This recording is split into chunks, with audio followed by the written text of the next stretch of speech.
मोहम्मद एहसान मलिक साहब हमारे माशियात में हमारे साथ मौजूद हैं। एहसान मलिक साहब, बहुत शुक्रिया प्रोग्राम के लिए, आपने वक्त निकाला। ये टैक्स कलेक्शन तो हम हर साल देख रहे हैं, एफबीआर पिछले साल से ज़्यादा करता है, लेकिन टैक्स नेट में भी क्या उसी परसेंटेज के हिसाब से इजाफा हो रहा है, या आप समझते हैं कि अभी इसको भी मजीद तेज़ करने की ज़रूरत है? बिस्मिल्लाहिर्रहमानिर्रहीम। अरबाब, बहुत अनफॉर्चुनेट है कि टैक्स तो मैं और आप पे कर रहे हैं। अब तक जो फाइलर हैं वो कुछ 30 के करीब हैं, 30 मिलियन के लगभग, और उसका जो टैक्स नेट है या उसकी बेस है उसको बढ़ाने पे हमने वर्किंग नहीं की है। बल्कि पिछले दिनों सुना था कि बड़ी मैसिव मीडिया कैंपेन चलेगी, उसके बाद बिजली के बिल कनेक्शन काट दिए जाएंगे, मोबाइल कंपनी से उनकी सिम्स बंद कर दी जाएंगी। बट गवर्नमेंट आपको पता है ऐलानात कर देती है, अमल दरामद नहीं होता।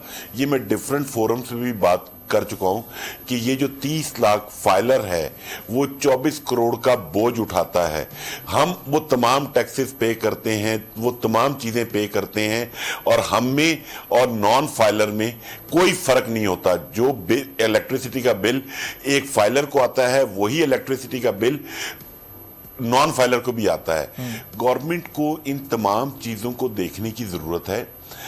नो डाउट आपने टैक्स की परसेंटेजेस इतनी बढ़ा दी हैं तो वो आपका 30% क्या, ये तो शायद 40% होना चाहिए था, जो आपने टारगेट से ज्यादा अचीव कर लिया है। क्योंकि जो अप्रॉक्स जो टैक्स कलेक्शन है एफबीआर की, अगर आज एफबीआर को बंद कर दिया जाए तो कोई 80% तो टैक्सेस ऐसे डायरेक्ट टैक्सेस हैं जो ऑटोमेटिकली गवर्नमेंट के खजाने में आ जाएंगे। तो मतलब it's not a big deal जो एफबीआर कर रहा है। पिछले दिनों सुना था एफबीआर में रिफॉर्म्स आ रही हैं और वो इसकी रिस्ट्रक्चरिंग हो रही है, सेपरेशन हो रही है। मैं ये समझता हूं इन चीज़ों पे टाइम ज़ाया करने के बजाय हमें ऐसी इस्लाहात लेकर आनी चाहिए जिससे कि फ्रेंडली एटमॉस्फेयर हो। जैसे कि पिछले दिनों सुना था कि जो ट्रेडर्स हैं उनके लिए एक टैक्स पॉलिसी आ रही है, बट वो भी पाइपलाइन में है। आई थिंक अभी उनकी निगोशिएशंस चल रही हैं। बट मैं ये समझता हूँ अभी ये जो पॉलिटिकली हमारे मुल्क में इलेक्शन हुए हैं और उसके बाद कल रात को आपने भी सुना होगा एक पॉलिटिकल गवर्नमेंट फॉर्म होने जा रही है, और उसके नतीजे में अब फाइनेंस मिनिस्टर कौन बनेगा ये भी $1 मिलियन क्वेश्चन है। कि जो भी आएगा उसके लिए आते साथ सबसे पहले 2 चीजें जो हैं वो बहुत इंपॉर्टेंट हैं। सबसे पहले IMF प्रोग्राम और उस के साथ मुताबिक आपका बजट।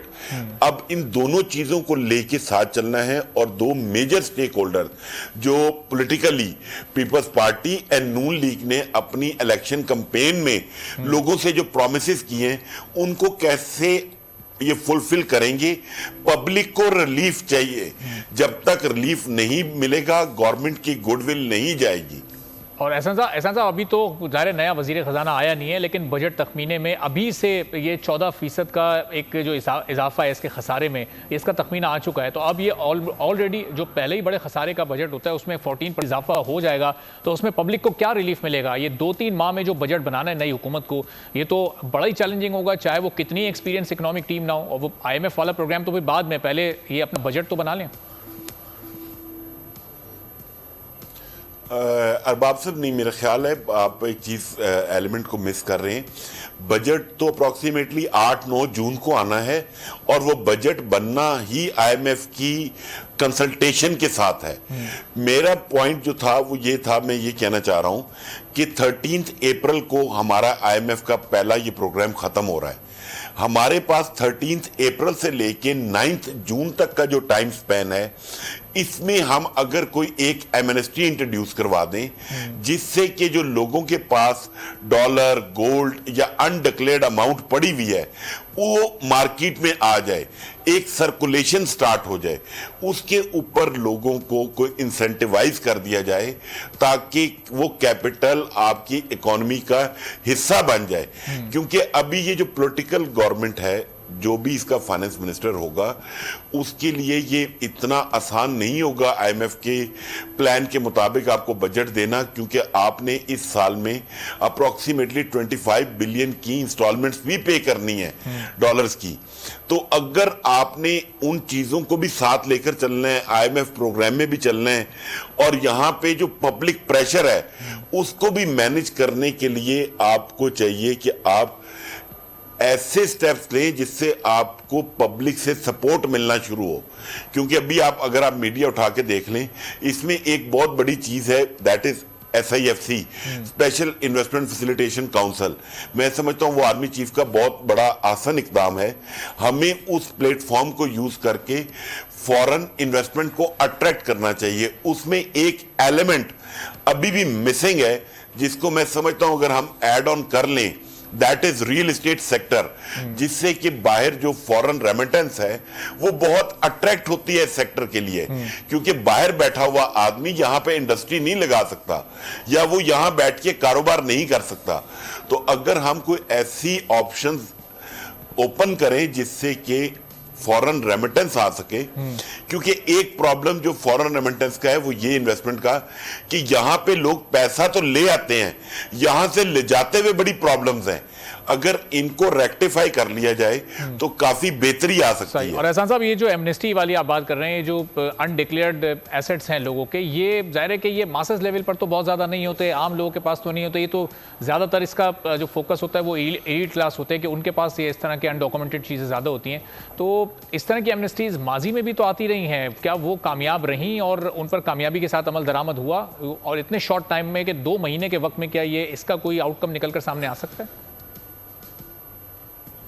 अरबाब, इशू ये है, इससे पहले जितनी भी एमनेस्टीज आई हैं ना, उनके ऊपर जो परसेंटेजेस थी ना वो बहुत हैवी थी, जिसकी वजह से लोगों ने कुछ ने अवेल की, कुछ ने नहीं अवेल की।